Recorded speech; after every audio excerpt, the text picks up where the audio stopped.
Do you have a critical question of the week? Since our buddy Mike is not here. Which, by the way, Mike, I heard you talking about it. Yeah. I know he.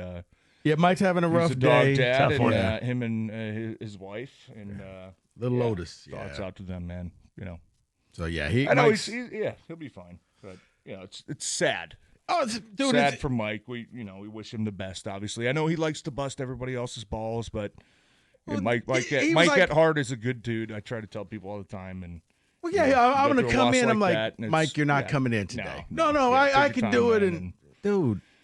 Hopefully, him and his wife will, It's one of those. If you have a pet, you understand. Oh, dude, it's the worst. Yeah, 100%. Because it's like at every pet that you have, you look at them and like, eventually, you're not gonna be here. And and you just want to soak in those moments. And and you look at them like children almost. Yes, God, you get to watch these little things grow up and become. And they get their own personalities. I've got a 12-year-old dog now, and my son is 14, and it's like, of course, I know eventually something's going to happen that's going to devastate our family, but just thoughts with Mike and his wife, and hope they have some solace knowing that little guy's gonna be in a better place. So you're we're thinking question. about you, Mike. I'm not gonna give Mike a hard time. No, not today. He gives me a hard time when I miss work. Today is not a day where we give him a hard time. Right. So we love you, Mike. So your critical question is this. Let's hear it.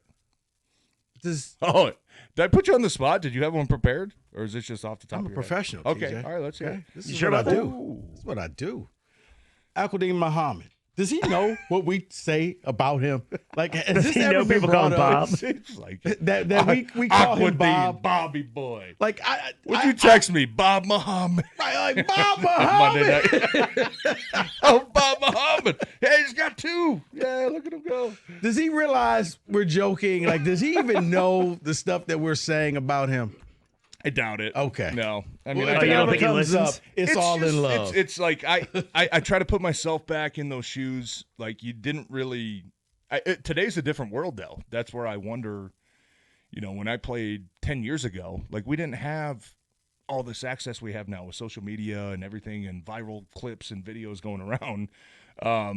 We never worried about what somebody said on the radio, or I'm not trying to diminish what we do, but, right? Or in the newspaper, like, you didn't worry about that. But now with how viral everything goes, it's like you probably have a sense of like what people say. Yeah, TJ, you make one mistake and you it pick goes your phone viral. up, like you kind of know. No, but does he know his answer your Wikipedia question. page No. got changed? Does he know he had To a what? Wikipedia page? No, I didn't. Listeners changed his page to Bob Muhammad. Bob Muhammad. Yeah, so when we brought it up on Monday, as the show was going on, it was changing. It was Bobby Muhammad, it was Al Quadine, Bob Muhammad. It was all over the place.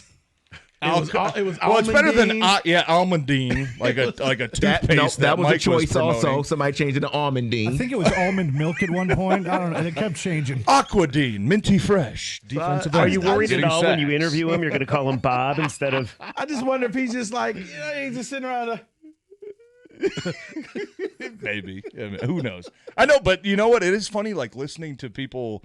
You can always tell, because I heard Coach Campbell on with the morning show this week, and they were like, "Hey, do you have any words of advice to the Tigers who I are heard trying that. to turn things around?" He was like, "Well, it starts with you guys. They're going to feed off your energy." And it's like, what? Like, you think they listen to the radio to Hell like, yeah, get their they do. boost? Maybe they do. I mean, maybe they do. I don't know. But I remember Coach is obviously very Certain aware GM of the and fact Allen that, Park does. Yeah. No. Well, You think he listens? I think people here today. My receipts. In today's world, I think it's impossible not to hear, what people say about Didn't a you. Lions coach say that this week? I think it was Kelvin Shepard. Did it not? These guys heard what you guys have said. These guys understand, and they want to prove you wrong. Of course they listen, or at least they know what people think. Yeah. Well, normally you listen to the bad stuff because you always want to find a chip on your shoulder, right? Like, Did you ever do that back in the day? Listen to Packer radio after you guys lost?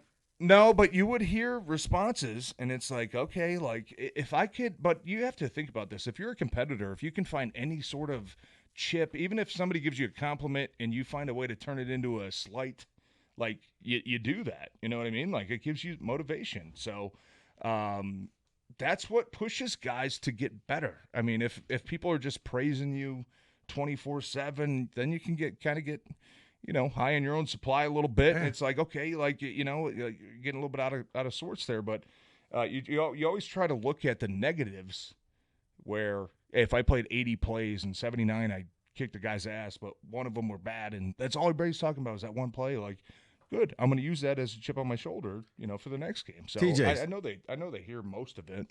Well, speaking of the pat on the back, Monday night, not too many people saw that coming. As I said, when people play the schedule game, that was the easiest loss. Like, you know what? It's okay. You're going to lose to the Ravens. That's fine. You beat them. You just didn't beat them. You beat the brakes off of them. Yeah. Everybody's patting you on the back. How do you temper that to go to the team that I think was the easiest win on the schedule, and that's the Cleveland Browns? Well, Dan Campbell has a way to turn his group around very fast, right? And even after the Chicago game, remember Brian Branch got the game ball after Chicago, and he didn't even celebrate because he was like, hey, guys, good win. We got Baltimore next. Like, that's all you think about is the next one. Like, hey, check the box. We got this win. We're on to the next. Dan Campbell has a magic formula to not let it bleed into the next week and not let these guys get too high, not let these guys get too low. What else do you need to see against a Cleveland team that just beat the Packers, who beat the hell out of you like 3 weeks ago? You know what I mean? Like, that's all the motivation you need. I think that Dan and the leaders in that locker room just are so dialed in on, great, wait, mission accomplished. We got it done. Now here's the next task. And he just has a way to get guys to just rebound and refocus. And short week, right? You got back late, Tuesday morning, but hey, on to the next one, man. Hell of a win. Let's not get too high on this thing. We still got a lot of season left. We got a lot of games left. We got a Cleveland team who, like you said, Rico, nobody was believing in that team, and they just knocked off the Packers, who were believed to be the top team in the NFC, 3 weeks into the season. So I have no concern about them underestimating Cleveland, especially their defense and what they can do. I think Dan just has a way to send the proper message each and every week to what the task at hand is going to be. And we'll see what happens Sunday. It should be a good game, man. It should be a dogfight. But I think that Dan just got that. He's got that it factor that's just like, yep, like, I got it. We're going to bounce back. Whether we lose, I mean, we've known – I even asked him, like, can you pretend and, like, fake to your team that you lose every week? Because you never – like, you don't lose back-to-back games.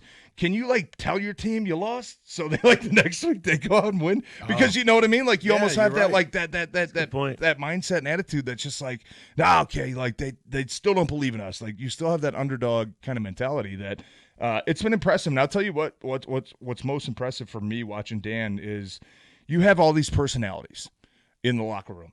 And, 53, 60 guys – everybody's got a different personality, right? And you don't want to take that away from them. You want to let guys be them and express their personalities. But when it comes to your mentality and what this identity of this team is, there's no negotiating. So his ability to take 60 personalities and mold them into everybody having the same mentality, come game day, is extremely impressive. And I think that he's earned the praise to, look at him and say, man, like that's one of the hardest jobs for a head coach to do is try to get every single player on the same mindset. And he does it, man. And so, it's really impressive to watch. TJ Lang in the building. Now you take calls, right?